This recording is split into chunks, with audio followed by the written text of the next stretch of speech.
Boa noite, irmãos.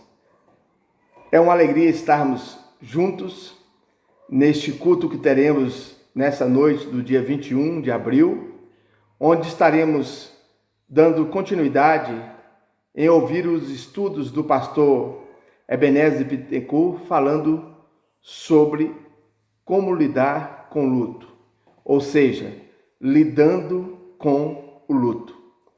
Que os nossos queridos irmãos e amigos se sintam privilegiados em poder aprender pela palavra de Deus como tratar de uma questão tão necessária, especialmente nos dias de hoje. É um prazer estar na sua casa, como igreja que somos. A primeira igreja batista em Goianápolis traz a você esta oportunidade.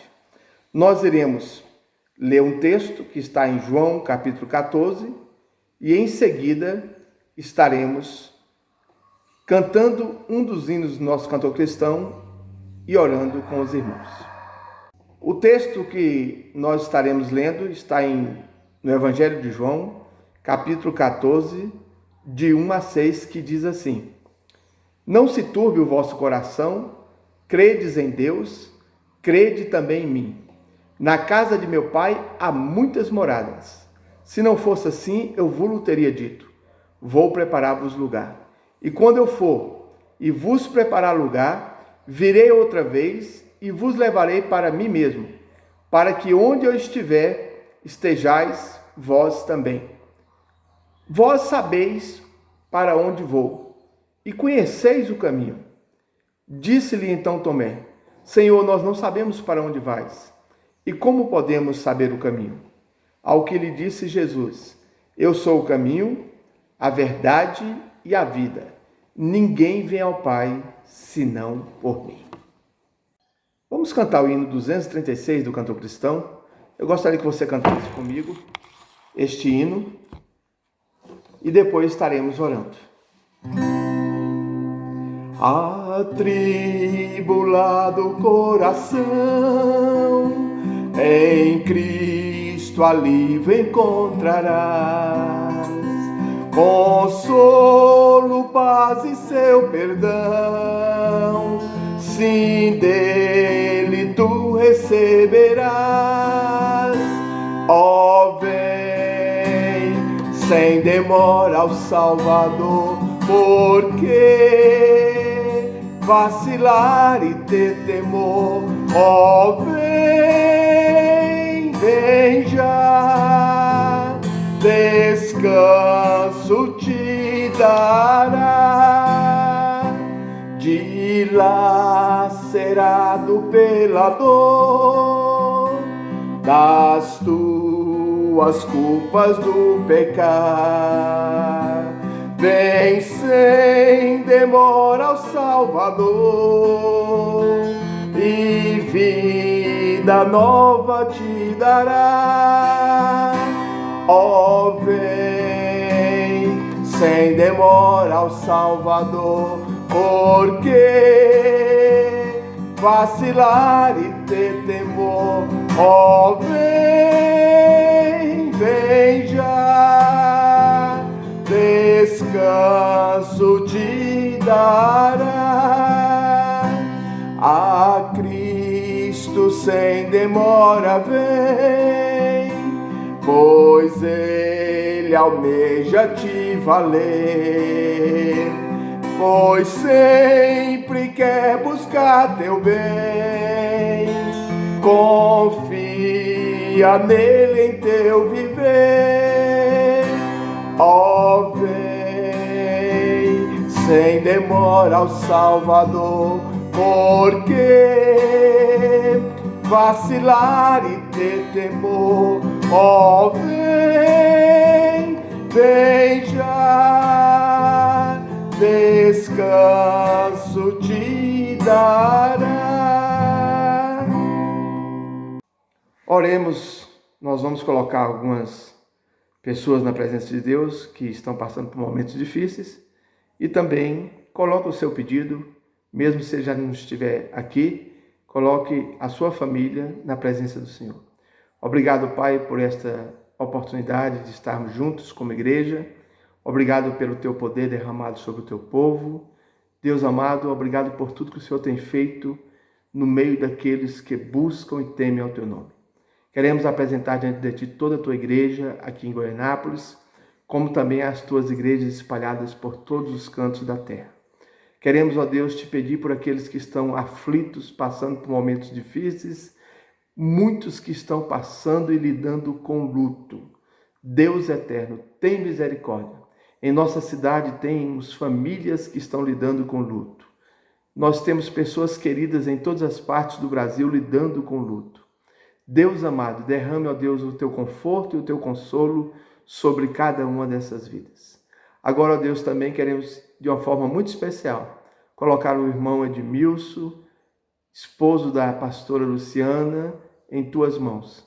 Que o Senhor esteja derramando o teu bálsamo ali sobre a vida do teu servo, naquele hospital em Goiânia e Aparecida, mas também, ó Deus, no meio de muitos, que o Senhor esteja tendo misericórdia e derramando o teu bálsamo, para que, ó Deus, muitos possam voltar para as suas famílias. Ó Deus eterno, obrigado por tudo que o Senhor já fez até aqui. E agora, ó Deus, abre nossos corações, nossos entendimentos, para que continuemos estudando a tua palavra, naquilo que o Senhor colocou no coração do teu servo, pastor Ebenezer Bittencourt. Que, ó Deus, o Senhor fale a todo o seu povo, que a tua palavra alcance as nossas vidas, para o louvor da tua glória, em nome de Cristo Jesus. Amém. Estaremos então estudando segunda noite com o pastor Ebenezer Bittencourt. Que Deus abençoe a sua vida, que Deus te dê uma noite de paz e que você possa buscá-lo em todo o tempo. Amém.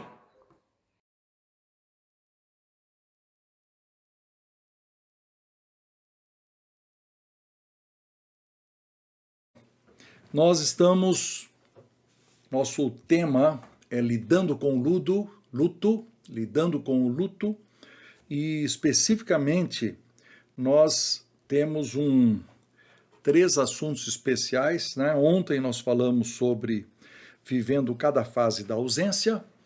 Hoje é este assunto aqui, aprendendo com a experiência de Davi. É muito importante explicar que quando a gente fala da experiência de Davi, nós vamos retirar princípios bíblicos da experiência de outra pessoa. Esses princípios não são assim mandamentos, né? São princípios, são diretrizes, é como pessoas se comportaram. E como o texto bíblico não, vamos dizer, repreendeu esse comportamento, nós estamos aprendendo então com ele. E amanhã eu espero vocês então para o nosso último capítulo dessa trilogia. Vamos falar sobre a eternidade, sobre Deus, sobre o céu, sobre o conforto espiritual. Vai ser o assunto de amanhã. Muito bem. Hoje, então, nós estamos com isso aqui, aprendendo com a experiência de Davi. Esse é o segundo encontro que nós tivemos. Se você perdeu o de ontem, deve ter um jeito aí de você achar o de ontem, que falava sobre as fases do luto, né? Muito bem, ontem nós começamos fazendo uma pequena recordação, lembrando desse vale escuro, né? Ainda que eu ande pelo vale da sombra da morte, não temerei mal nenhum, porque tu estás comigo. E nós, logo de início, falamos que esse vale, ele não é fácil, ele é um vale, ele é de sombra, ou seja, falta luz, ele é de morte, ele produz um medo, que é um problema constante. No caso aqui, Davi disse, não temerei mal algum, porque tu estás comigo. Então essa foi a solução. Mas nós enfatizamos de que, ainda que eu ande pelo vale, tá certo? A necessidade de nós passarmos pelo vale da sombra da morte, porque vamos enfrentar lutos de qualquer forma, né? Nós mesmos vamos falecer, mas nós vamos também sepultar pessoas queridas, e nós vamos sentir a falta delas, né? E por isso, nesse caminho desse vale, nós falamos ontem sobre cada fase da ausência, choque, procura, desorganização e reorganização. Vale a pena ver, se você não viu de ontem, para dar uma olhadinha e entender cada fase. Pelos testemunhos de ontem, foi muito útil para muita gente, tá certo? Hoje eu quero continuar com a pessoa de Davi. Davi era um pastor de ovelhas, ele que não era uma profissão muito bem reconhecida. Lá ele tocava harpa, ele se tornou um poeta, ele escreveu muitos dos salmos, ele depois se tornou um guerreiro, depois que ele derrotou Golias, e de guerreiro ele foi acusado de querer o trono de Davi, teve que fugir do trono de Saul, teve que fugir. Saul então começou a persegui-lo, mas ele era muito amigo de Jonatas, que era o filho de Saul, e aí tem essa história toda até que Saul finalmente faleceu e ele se tornou rei. E Davi tem pelo menos 3 lutos, existem mais, mas existem 3 lutos que têm uma certa descrição na Bíblia, e eu vou me basear nesses textos para tirar esses princípios, essas diretrizes, esses exemplos da vida de Davi. Então, um primeiro é Saul e Jonatas. Não sei se vocês lembram da história, mas Saul e Jonatas foram cercados pelos inimigos, eles não quiseram cair nas mãos dos inimigos, então eles se lançaram sobre a espada e eles se mataram. Foi um suicídio no momento da guerra, não é isso? E alguém então levou a notícia para Davi. Davi não ficou feliz, interessante, porque isso era o caminho aberto para o seu trono, mas ele não ficou feliz. Né? E ele escreve um hino, que é o estudo nosso de hoje, está muito baseado nesse hino, um hino de lamentação, um hino de tristeza, uma música. Deixa eu parar um pouquinho aqui, porque não é comum a gente falar de escrever uma música de luto, né? Mas hoje mesmo recebi uma mensagem de alguém dizendo, eu escrevo muito. Eu achei interessante, a pessoa perdeu um ente querido e ela resolveu escrever cartas, escrever para si mesma, escrever um diário, expondo os seus sentimentos, tá vendo? É uma maneira também da pessoa se expressar e curar um pouco a sua tristeza, né? O outro luto de Davi é o filho de Batseba. Como vocês sabem, Davi teve um momento muito ruim na sua vida, quando ele se apaixonou por Batseba, teve um caso de adultério com ela, mandou matar o marido dela, Urias, ou seja, um pecado em cima de outro, uma coisa assim horrível na vida de Davi, mas o profeta é enviado, o confronta, ele se arrepende e ele então, de qualquer forma, se casa com Batseba, ela tem um filho, mas Deus faz esse filho ficar doente, um bebê, né? E tem essa história, então, em muitos detalhes, falando como é que Davi enfrenta vamos dizer, a luta pela saúde do bebê que está doente, e depois o bebê falece, e como ele se comporta depois, então, como ele enfrenta o luto. Nós vamos falar sobre isso. E por fim, você tem a história de Absalão. Absalão era filho de Davi, era um homem feito, mas Absalão foi um traidor. Absalão foi um filho que militou contra o pai, né? E houve uma guerra muito grande, e os soldados de Davi defenderam o rei e, claro, mataram Absalão. E quando mataram Absalão, ele ficou muito triste, lógico, ele ficou triste, era o filho dele. Olha que coisa horrível, era uma guerra, ele tinha que ganhar, ele não queria que Absalão morresse, né? Queria que ele fosse preso, sei lá, alguma coisa assim, mas acabou falecendo, e ele teve uma reação de luto que foi confrontada pelo seu melhor amigo, e é isso que nós vamos falar, porque às vezes ele se comportou mal no seu luto. Né? Interessante, né? Então esse é o nosso assunto de hoje, é pegar os exemplos de Davi e aprender com ele, tá bom? Então vamos lá. Primeiro princípio que eu quero tirar aqui é que é correto chorar. É correto chorar. Parece uma bobagem falar sobre isso, mas não é. Veja aqui, ó. Davi pranteou a Saul e a Jonatas, prantos mesmo, né? Prantos, muito choro. E ele, pois, escreveu essa lamentação, mas isso eu vou falar depois. Eu quero falar prantear. E nós sabemos que Jesus, quando Lázaro havia morrido, Jesus viu a irmã de Lázaro chorar e ele, Jesus, diz o texto, se agitou no seu espírito, se comoveu. Está vendo as emoções de Jesus aqui? Porque perdeu um amigo querido, está vendo a irmã dele sofrendo, era uma família que recebia Jesus, hospedava Jesus. E aí, quando ela leva Jesus ao túmulo onde ele havia sepultado, já havia vários dias, Jesus chorou, né?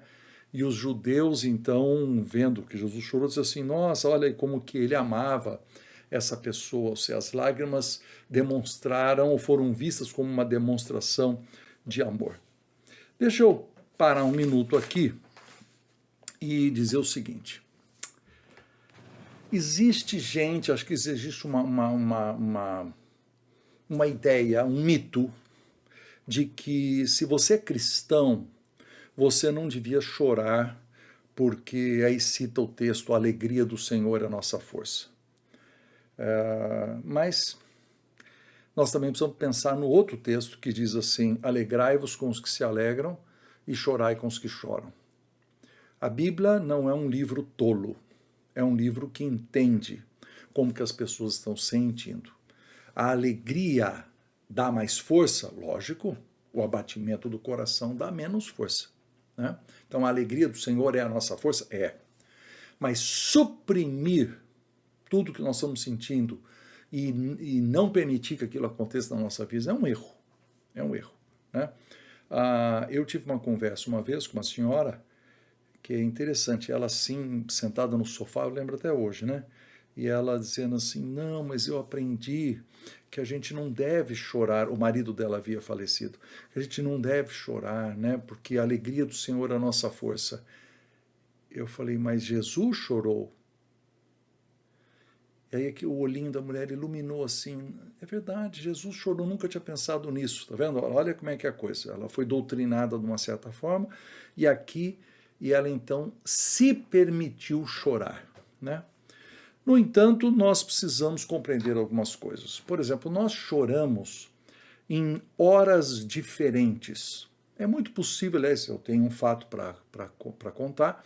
Então, por exemplo, morre o pai de alguém.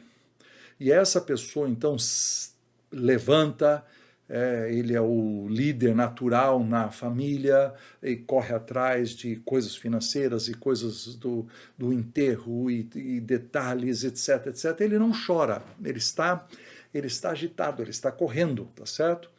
Mas quando chega de noite, que tudo acaba e que tudo termina, e ele se deita na cama, começa a chorar aos prantos, né? Tá vendo? Então, os horários de chorar, nós precisamos ser muito cuidadosos de não julgar o outro, porque ele não está chorando no horário que nós queremos. Não é isso, cada um tem o seu momento, né? Também nós choramos mais vezes. Tem gente que chora mais, tem gente que chora menos, né? Uma moça que escreveu, não quero citar o nome dela, né? Ela diz que quando ela telefona para a sogra dela, toda vez que ela liga para a sogra, que ela perdeu o marido, né? Toda vez ela conta a história de novo, do que aconteceu com o marido, chora de novo, mas está vendo, isso é um processo de cura daquela senhora, que está falando e chorando de novo. Nós choramos mais vezes, né? Eu tenho uma história minha, que a Marta e eu, ela perdeu uma gravidez, foi um aborto involuntário, lógico, 2 meninas. Nós já tínhamos 2 meninas, e eram 2 meninas agora também, né? Seriam gêmeas, a Marta também é gêmea e tudo isso. Então foi um momento muito emocional, e para mim era uma coisa muito nova, eu não entendia isso. E eu falei assim, não, mas o que é que eu faço agora e tal? Que eu queria um papel, né, para enterrar as crianças, né? Aí alguém no hospital disse assim, não há necessidade, porque foi com menos de 3 meses, não há papelada para ser feita nem nada e tal. Então, eu fui lá no hospital, no lugar que me indicaram, e eles me deram, então, os 2 bebezinhos, né? Era uma coisa muito triste, porque eram duas menininhas assim, numa caixa de sapato, literalmente, queridos. E aí eu peguei aquela caixa, né, um saquinho de plástico assim dentro da caixa, e eu fui pro cemitério. Eu não sabia o que fazer. E quando eu falei com o homem lá, ele está acostumado com essas coisas, né? Ele fala assim, não, me siga. E eu lembro eu segurando essa caixinha e esse homem com uma enxada na minha frente, e eu estou indo lá enterrar esses dois nenês, né?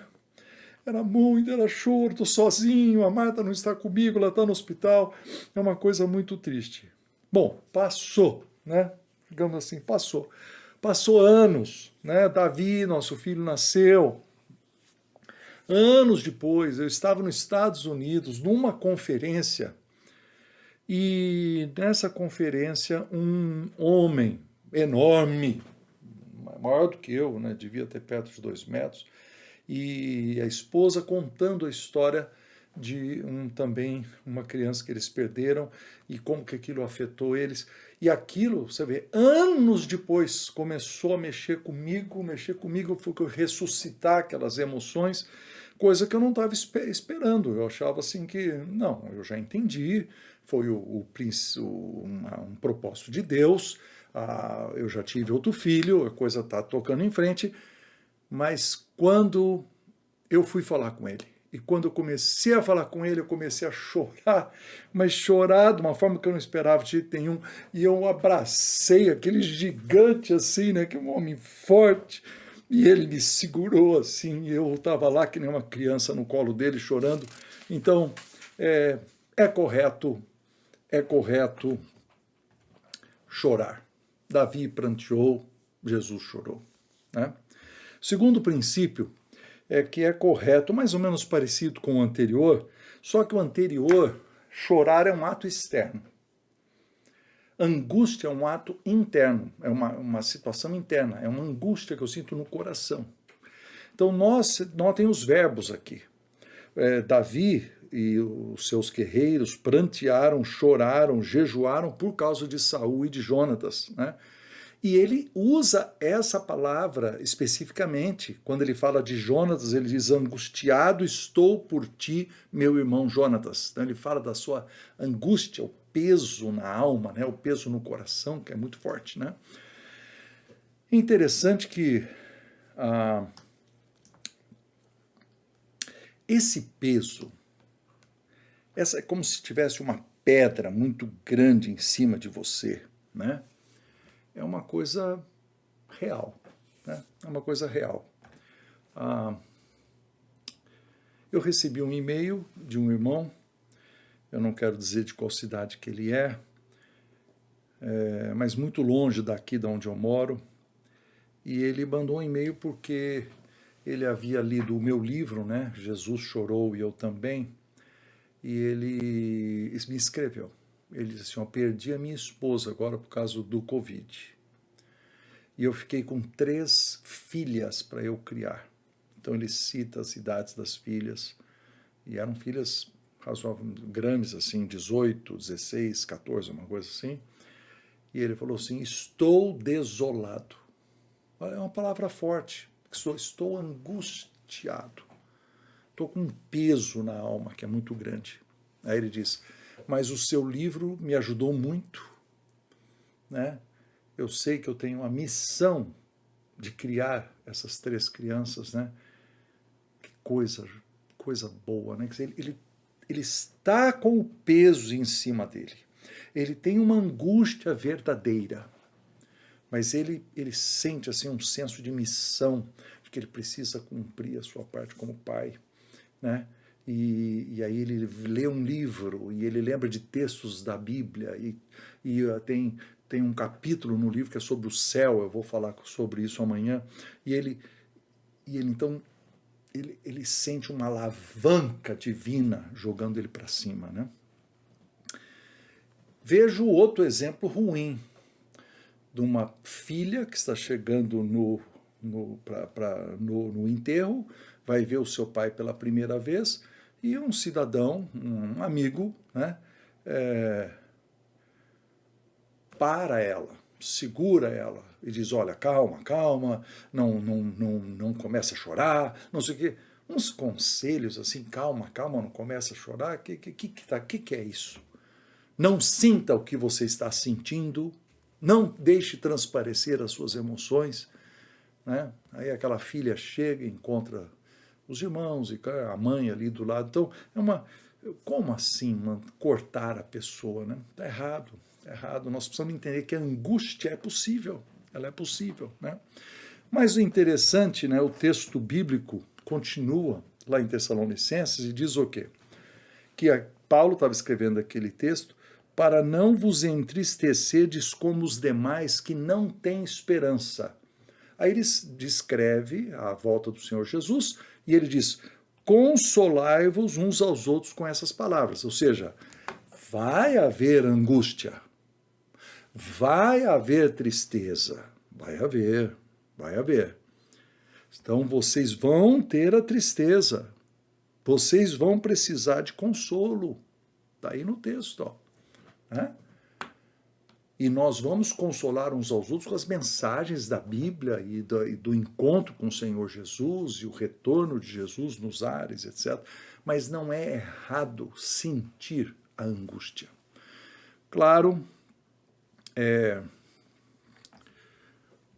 a gente se preocupa, né, queridos? Quando essa angústia começa a durar muitos anos, né? Lembra do vale, o vale do luto, a pessoa não consegue sair, né? A dor é muito grande, existem problemas aí psicológicos, já se tornou um problema crônico, a pessoa precisa de ajuda. Então eu estou dizendo que é correto sentir a angústia, mas eu estou dizendo que a angústia precisa ter um fim. Porque a consolação do Espírito Santo, das pessoas, da família, tudo isso, o enlutado precisa deixar aquela coisa entrar para dentro de si, para ele se curar. Ele não pode teimar em ficar doente, né? Ontem mesmo alguém escreveu aqui no chat uma frase assim, perdi meu pai há mais de 2 anos e muitos me disseram que eu tinha que largar o luto. Mas olha a frase. Hoje eu vejo que já me reorganizei e falo dele com um norte. Você vê, ela reconhece que houve um vale. Ainda bem que houve gente que falou para ela, está na hora de deixar, talvez não estava na hora certa, mas as pessoas estão dizendo, ânimo. E aí ela disse, falo dele com um norte. Ela sentiu que ela está saindo do vale, né? É coisa maravilhosa. Deus constrói essa saída, né, em nós. Vamos para o terceiro ponto. O terceiro ponto aqui, é correto preservar a memória do falecido, enfatizando as virtudes e ocultando os defeitos. Bom, nenhum de nós é rei, né, o suficiente. Mas aqui diz que Davi, ele escreveu o hino e ele ordenou, o cara manda, né, o cara é rei, que fosse ensinado para o país inteiro. Era o chamado hino do arco, está ali no versículo 18, que ele falou assim, eu quero que ninguém esqueça da morte de Saul e de Jonatas, então todo mundo vai ter que memorizar. Mas não é interessante? Ele estava tentando fazer o quê? Preservar a memória. Isso aqui é importante. Mas o curioso, ao ler esse salmo, estudar esse salmo muitos anos atrás, é que eu percebi que havia uma ênfase total nas virtudes. Nas virtudes de Saul. Agora veja bem, Saul era perseguidor de Davi, jogou a lança contra Davi várias vezes, tentou matá-lo várias vezes, havia guerra contra Davi. Saul era um inimigo. Quer dizer, se alguém pudesse falar mal de Saul, era Davi. Agora Saul falece. O que Davi escreve? Vou escrever um hino elogiando. E aí eu fiz uma lista aqui, ó. Ele chama Saul de a glória de Israel, né? Chama os 2 de os valentes de Israel, as suas qualidades como guerreiros, né? a unidade entre pai e filho, aqui ó, no texto. Saul e Jonatas, queridos e amáveis, tanto na vida como na morte, não se separaram. Aí, ó, mostrando uma amizade de pai e filho que existia. Né? Ele reconhece a virtude, a parte boa. Inclusive essa aí da provedor do lar, né? Ele fala sobre as esposas, filhas, pode se referir isso aqui à esposa de Saul, mas também a todas as mulheres do país que aquele rei, com as suas conquistas, ajudou, né? Ele diz: vós, filhas de Israel, chorai por Saul, que vos vestia. Ou seja, ele foi o provedor do lar dele, ele foi o provedor de muitas pessoas, porque ele era um governador, né? Então, vos vestia, vos punha adornos de ouro. E às vezes, querido, nós vamos ter que fazer isso mesmo. Talvez nós não podemos falar de alguém algumas virtudes que nós gostaríamos, mas existem virtudes que ele tem de verdade. Foi uma pessoa trabalhadora, foi uma pessoa que zelou. Eu já tive a oportunidade de fazer um enterro de uma pessoa muito pobre. E eu falei, meu Deus, o que eu vou falar? Sabe como é que é? Pastor fica procurando, vou falar sobre o céu, vou falar sobre Deus, quer dizer, não vai falar sobre a pessoa. Mas quando eu cheguei lá e comecei a cumprimentar os filhos, os próprios filhos me disseram, não, meu pai nunca saiu da roça, mas todos nós estudamos, olha, esse aqui é advogado, esse aqui é administrador, esse aqui não sei o quê.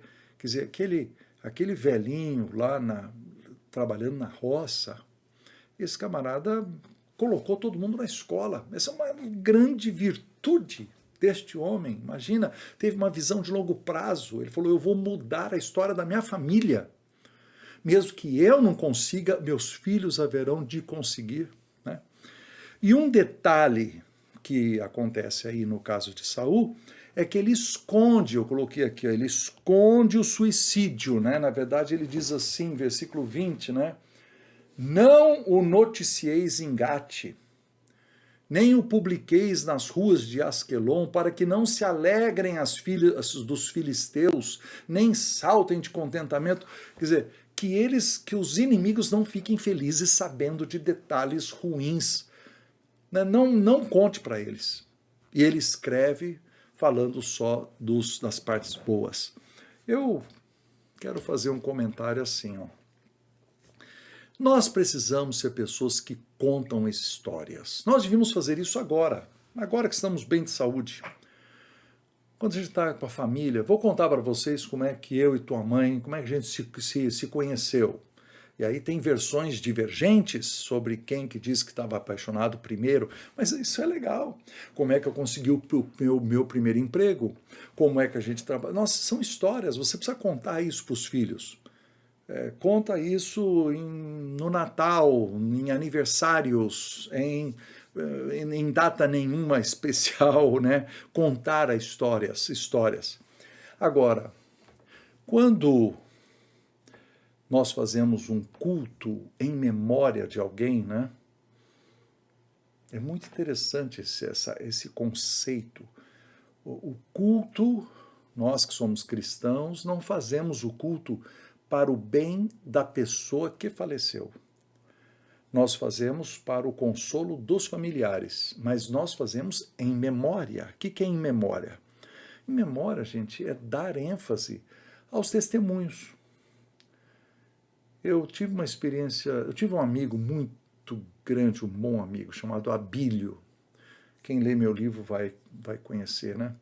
Mas o Abílio, ele faleceu muito jovem, 30 e poucos anos, e ele estava sendo velado na igreja. Então, na noite anterior, nós tivemos um pequeno culto. Pequeno não, durou 1h30. Nós cantamos uma música e abrimos o microfone. Gente, aquilo foi uma coisa absolutamente encantadora. ver pessoa após pessoa indo para o microfone contando como é que ele me aconselhou, uma vez ele me emprestou dinheiro, mas ele também me fez pagar para ele, né? E como ele me ajudou a organizar minhas finanças. Então, eram sobre áreas, as mais variadas áreas de como a Abílio havia influenciado a vida de muita gente. Era uma fila de gente falando. Como é que aquilo cai no coração da viúva, queridos? É uma coisa maravilhosa. Uma vez eu escutei uma senhora dizendo assim, nossa, que consolo que eu recebo ao ouvir os testemunhos sobre o meu esposo. Né?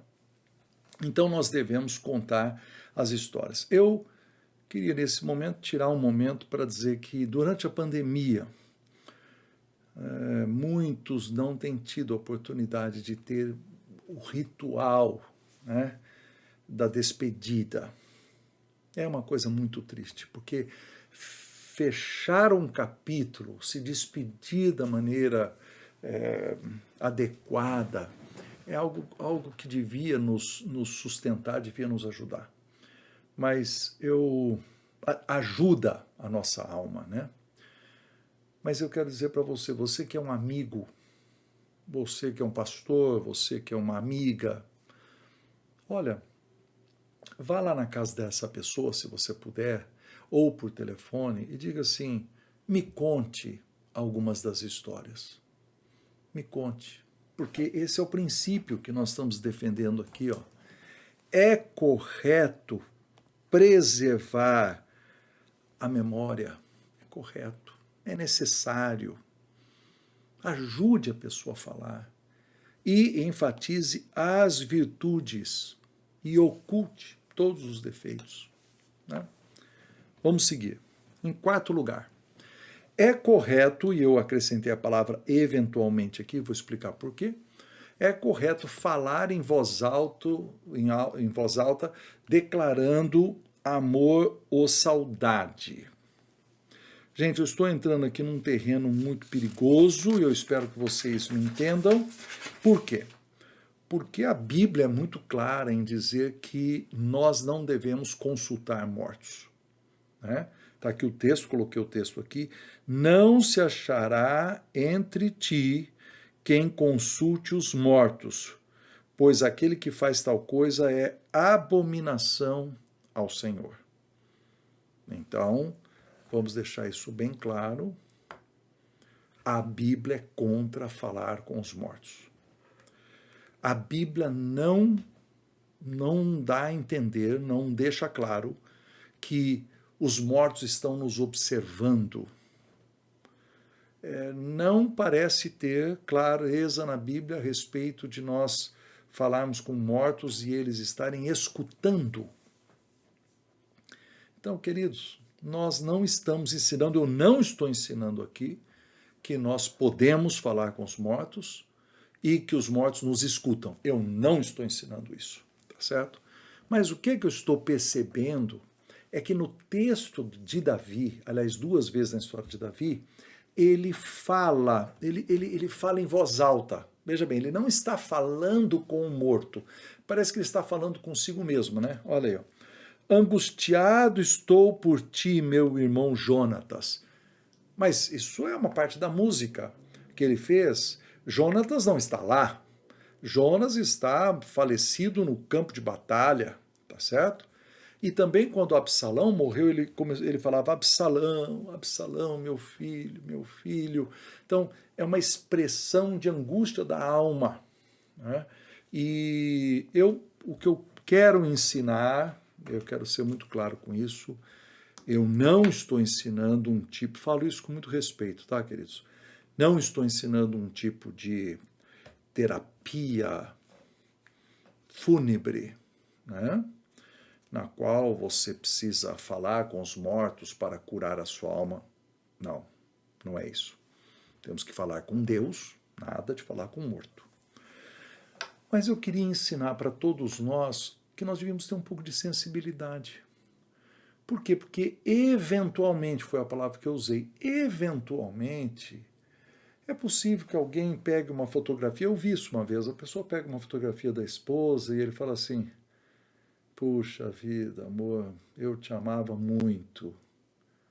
Aí ele não está falando com o morto, ele está expressando o seu sentimento. E nós que estamos ali do lado, escutando, nós não devíamos dizer, não fale isso, ela já morreu, esse tipo de correção, que é uma estupidez, né? Para quê?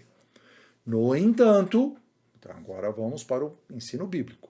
Se alguém começar sistematicamente a achar que fulano de tal apareceu aqui em casa, eu vi ele sentado no sofá, conversei com ele longamente, esse tipo de coisa, vocês sabem que a Bíblia é muito clara sobre isso, de que não é o morto que volta, né? É um demônio que aparece e que se passa pela pessoa, então não, aí nós temos que ajudar. Então nós, deu para entender? Eu estou dizendo que nós devemos ser, como chama, amáveis, sensíveis, mas nós não devemos promover, ficar falando com mortos, né? O quinto, é correto compreender as outras pessoas e facilitar a sua comunicação. O que eu estou falando aqui é a questão de Davi. Davi, agora mudamos de história, já não é Saul e Jonatas mais, é o caso daquele menininho que faleceu. Davi estava buscando a Deus, do costume judaico. Ele se vestia com panos de saco, jogava pó e cinza na sua cabeça, passava a noite frustrado, prostrado, né? Tá aqui, ó, ele buscou a Deus, jejuou, noite prostrado, e até tentaram levantá-lo da terra, porém ele não quis, durante 7 dias, ou seja, foram 7 dias horríveis, tá certo? Ele está clamando a Deus pela vida do menino. E aí o menino morreu. E os funcionários ali ficaram assim, nossa, se ele estava desse jeito antes do menino morrer, imagine agora. E eles começaram a cochichar. Aí diz o texto, viu Davi que seus servos cochichavam e entendeu que a criança estava morta. É isso que eu quero enfatizar aqui. É o seguinte, a pessoa enlutada, ela não ficou tola. A pessoa muito triste não perdeu a inteligência. Ela percebe coisas. Ela percebeu que o outro tá cochichando, tá certo? Então, nós vamos entender, vamos dizer assim, que certas coisas serão ditas e certas pessoas terão dificuldade de dizer coisas e nós que estamos de luto precisamos ajudar. Aqui eu estou vendo o enlutado ajudando o outro, não o contrário, né? Uma vez eu fui num enterro e na minha frente tinha um adolescente. E o adolescente estava numa fila assim, ele apertou a mão da pessoa e disse, parabéns, né? Aí a pessoa que tinha perdido o pai começou a rir, porque era engraçado, certo? Aquele negócio que eu falei de ontem, das emoções, né, de lágrimas, ela começou a rir, né?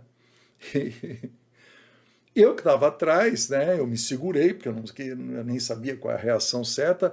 Aí o menino falou assim, mas virou para trás e falou assim, mas o que a gente tem que falar? Né, ele não conseguia, ele não sabia a palavra pêsames, né, ou lamento muito, alguma coisa assim. Então ele errou. Mas o que eu achei bacana daquela moça, que já era uma jovem senhora, né, ela entendeu. Ela não deu uma de ofendidinha. Ela não disse, como assim, parabéns? Ela não tratou, é uma criança, não sabe o que falar, tá certo? Agora, às vezes tem adulto que não sabe o que falar também.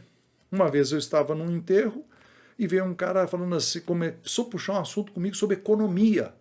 Outro queria saber como é que estava o Brasil, que não sei o quê, porque era fora do Brasil o enterro, né? E eu falei, imagina se eu estou a fim de conversar, eu estou aqui focado, eu estou aqui no falecimento era do meu sogro, né? Estou aqui com a minha esposa, esse camarada vem e fala, quer dizer, um sujeito que não sabe o que falar, está falando a coisa errada, né? Eu não conhecia a pessoa, apenas fiquei quieto, mexi e fui embora e tal, né? Mas, aí, ó, Eu lembro da história até hoje, tá vendo como é que a coisa marca a gente negativamente também, né? A gente precisa perdoar e tocar para frente a vida. Não pode ficar com raiva de tudo que a pessoa falou, queridos. Então eu estou dando aqui um conselho para você que está de luto. Tem que compreender, olha aí, você tem que compreender as outras pessoas e facilitar a comunicação. Davi fez isso, ele entendeu, ninguém queria falar com ele. Então ele perguntou, não, então já morreu a criança? Já morreu, então tá. Então ele entendeu, tocou a vida para frente. Muito bem.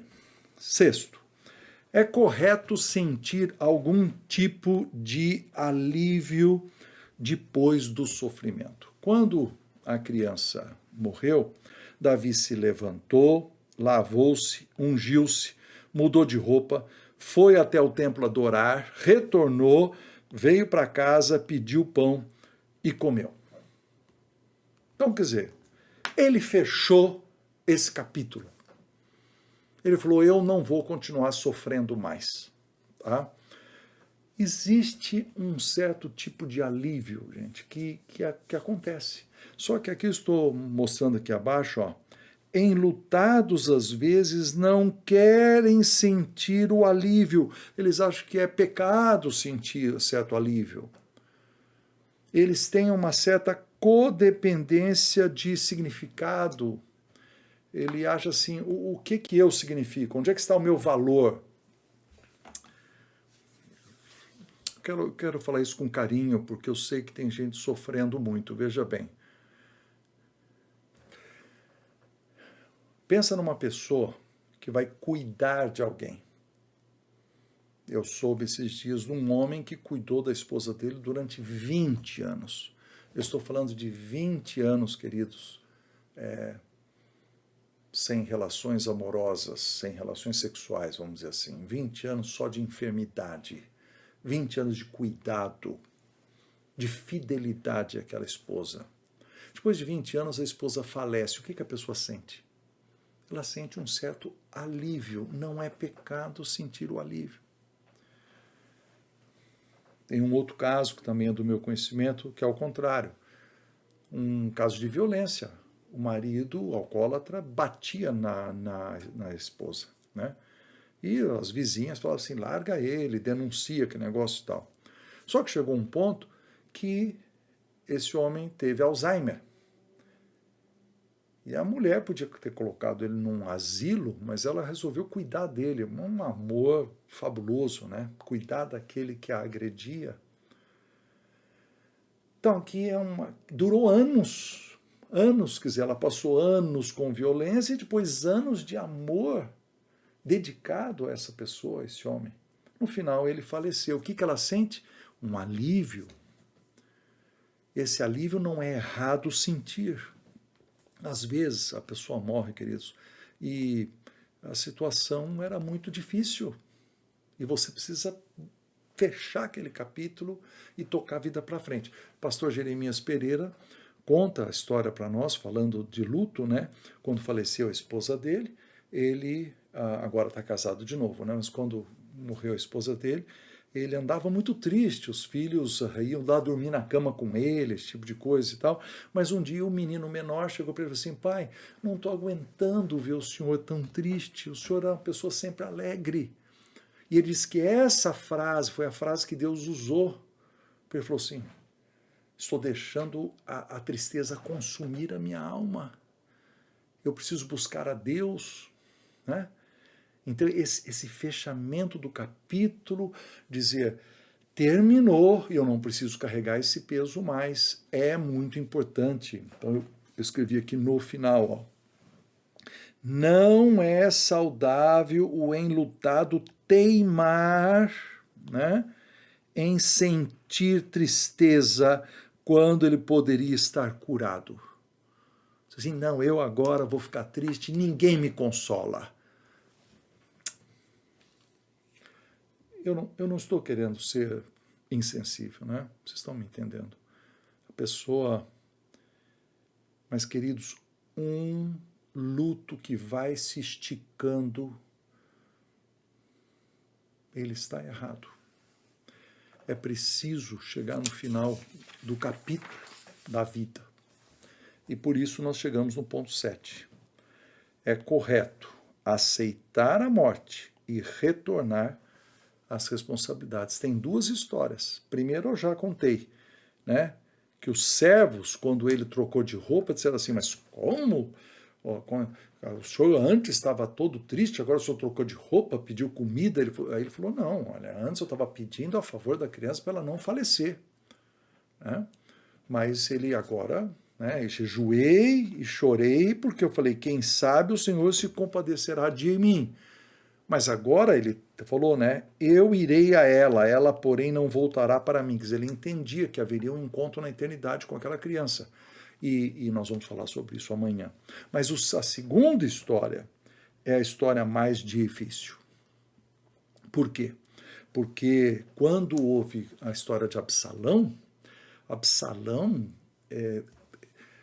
a turma estava vitoriosa da guerra, ganhou, estão voltando para Jerusalém aos gritos, e aí descobre que o rei está de luto, que o rei está chorando o tempo todo, e aí diz assim, ó, então a vitória se tornou em luto para todo o povo, entrou o povo às furtadelas na cidade, como faz quando foge envergonhado da batalha. As pessoas disseram assim, mas nós ganhamos ou não ganhamos essa guerra? E as pessoas estão se... Né? E aí aparece então esse homem aqui, Joabe, um amigo de verdade, né? Olha o que o texto bíblico diz. Joabe entrou na casa do rei, né? E disse, hoje envergonhaste a face de todos os teus servos, que livraram hoje a tua vida e a vida dos teus filhos, das tuas filhas, e a vida das tuas mulheres. Hoje você errou, porque amando tu os que te aborrecem, amando Absalão, que havia perseguido ele, e aborrecendo os que te amam. Hoje dás a entender de que nada valem essas pessoas que te ajudaram. Parece que se Absalão tivesse vivo e todos nós mortos, parece que você estaria feliz. Olha que palavra dura, que conversa dura com um enlutado. E aí ele dá isso é amigo, né? Isso é amigo. O cara chega para Davi e fala assim, agora o senhor se levanta, você sai daí e você sai ali no balcão e fala ao coração dos teus servos. Porque se você não sair, amanhã, né? Hoje à noite ele diz, né? Nenhum homem ficará contigo essa noite. Todo mundo vai sair daqui, você vai ficar sozinho. E aí ele se levantou e assentou à porta. E aí houve uma mudança do pêndulo emocional de Davi. Vocês estão me entendendo, né? Eu não estou dizendo que de vez em quando nós precisamos ficar bravos com a pessoa enlutada. Não é isso? Eu estou apenas dizendo que é preciso, às vezes, conversar seriamente com a pessoa e dizer, ó, você precisa levantar, você precisa tomar banho, vamos abrir essa casa, vamos dar uma olhada nas suas contas, que contas que você pagou, vamos como chama, ver o INSS, nós vamos tratar de assuntos e precisa de amigo, viu? Amigo para fazer isso. E a pessoa precisa ter a humildade de aceitar a ajuda e aí retornar às suas responsabilidades. Muito bem, eu gostaria de encerrar da seguinte maneira. Vou voltar aqui. Vocês prestem atenção que eu estou usando algumas figuras, algumas metáforas, tá certo? Eu quero começar mostrando para vocês esse tapete. Esse tapete é o tapete mais caro do mundo, né? É o chamado The Clark Sickle Leaf Carpet, né? Eu não sabia o que isso era, fui ver no Google. Essa sickle leaf é folha de foice. Acho que esse desenho aqui, né, que ele está se referindo, né? Esse é o tapete que alguém já pagou por ele 33 milhões de dólares, tá certo? E aí outros sites começam a falar que tem outro tapete que é mais caro do que esse, etc. Não vou entrar na discussão porque eu não entendo nada de tapete. Mas o que eu sei sobre tapete? Tapete tem uma coisa chamada tessitura, tá certo? Ou seja, você tem fios na vertical e fios na horizontal. Mas quando você tem um fio especial um fio de, eu vou chamar de um fio de ouro, ou um fio de prata, né? Um fio que ele aparece em certos lugares para costurar, para fazer uma coisa especial, para dar um brilho, aquela certeza de que existe um fio. Eu quero falar sobre a vida de Davi. Davi também tinha um fio de prata, um fio de ouro, que tornava a sua vida especial. O que era isso? O que é esse fio de ouro? Esse fio de ouro era o coração de Davi ligado a Deus. Ele fez coisas erradas, lógico que fez, mas ele se arrependeu. Olha o que o texto diz. O Senhor buscou para si um homem que lhe agrada. Ele era um homem que agradava a Deus. Diz, porque o Senhor vê o coração de Davi. E diz, e ele é um homem segundo o meu coração. Agora, para alguém que fez várias coisas erradas, como ele fez, e que a gente, né, até assassinato, esse tipo de coisa, nós falamos assim, como é que a Bíblia pode falar de um cara desse e falar, então, ele fez coisas erradas, mas ele tinha uma coisa certa na vida dele, que é, eu quero mais de Deus. Ele escreveu esses salmos, ele se arrependeu, ele escreveu o Salmo 51, ele se lançou em terra, ele reconheceu que havia, Salmo 32 também, todo o arrependimento dele para dizer assim, eu errei quando coloquei meus desejos, meus prazeres ou pessoas na minha frente. Eu coloquei Deus primeiro, né? E por isso Deus olha para ele e diz assim, esse cara, ele é segundo o meu coração. E eu queria terminar falando assim, olha, queridos, a gente sofre no luto, mas, de novo, falo isso com muito carinho. Nós temos que permitir passar pelo luto, passar pela tristeza, mas nós não somos o centro do universo. Não somos. Deus é. Amanhã eu quero explorar mais isso. Deus e seu Filho Jesus Cristo e o Espírito Santo são o centro do universo. Então eu não posso fazer o meu luto, a minha angústia, a minha tristeza, fazer com que eu seja o centro do universo da vida de todos, né? Entrar numa autocomiseração ou numa depressão e você vai sofrendo aquilo e vai permitindo que aquilo se estique ao invés de você nascer como uma flor e olhar para Deus. Isso era uma coisa que Davi tinha.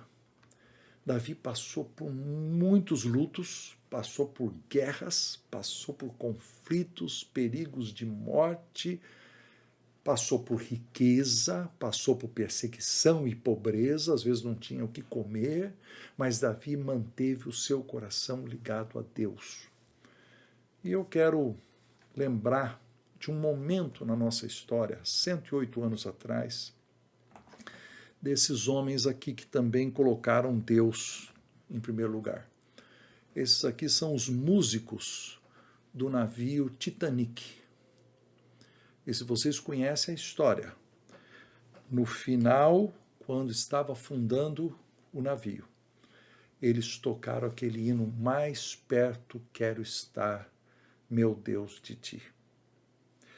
E a letra diz assim, ó, mais perto quero estar, meu Deus, de ti, ainda que seja a dor que me una a ti. Olha a escolha das palavras desse poeta. A dor do sofrimento, a dor está me unindo a Deus. Por isso eu sempre hei de suplicar o quê? Que eu quero estar mais perto de Deus. Ele andando triste na solidão, a solidão do luto, a solidão da perda, a solidão, a busca de um consolo. Aí ele diz, paz e descanso eu encontro aonde? Nos teus braços.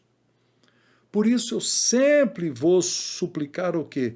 Mais perto quero estar, meu Deus de ti. Essa é a linha de ouro que precisa marcar a nossa vida, mais perto de Deus, preciso estar mais perto de Deus, né?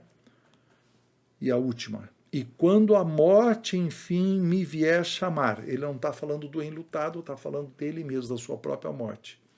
Aí ele diz, com os serafins no céu eu irei morar, e lá eu me alegrarei. Porque às vezes, queridos, o final da vida de alguém também é de muito sofrimento, de muita dor. A velhice, às vezes, é muito triste, a enfermidade é muito triste, e tem um descanso. Nós vamos amanhã falar também sobre esse alívio que a pessoa que falece também sente. E ela diz, um segundo depois, ela diz, eu me alegrarei perto de ti, meu rei. Ou seja, o fio de ouro ele não acaba, ele vai para o céu e ele fica no céu numa relação com o Salvador por toda a eternidade. Por isso, mais perto quero estar de ti, Senhor. E aqui embaixo tem um link onde eu coloquei aí uma orquestra muito famosa tocando esse hino. Talvez quando terminar agora você queira clicar ali e escutar esse hino mais uma vez, tá certo? Muito bem. Esse é o livro que eu escrevi, chamado Jesus Chorou e Eu Também. E aqui embaixo também tem um link, se você clicar você pode adquirir uma ou mais cópias para abençoar outras pessoas, tá? Bom, queridos, amanhã volte para o nosso último momento, vislumbrando a eternidade. Vislumbrando a eternidade. Vamos falar sobre Deus, vamos falar sobre nós com os corpos transformados, vamos falar sobre a vida após a morte, se vamos reconhecer ou não as pessoas, vamos falar sobre o que é a vida na eternidade e como estaremos, então, para sempre com o Senhor. Tá? Eu vejo vocês amanhã, que Deus os abençoe ricamente e os console. Né? Deus abençoe, queridos. Até.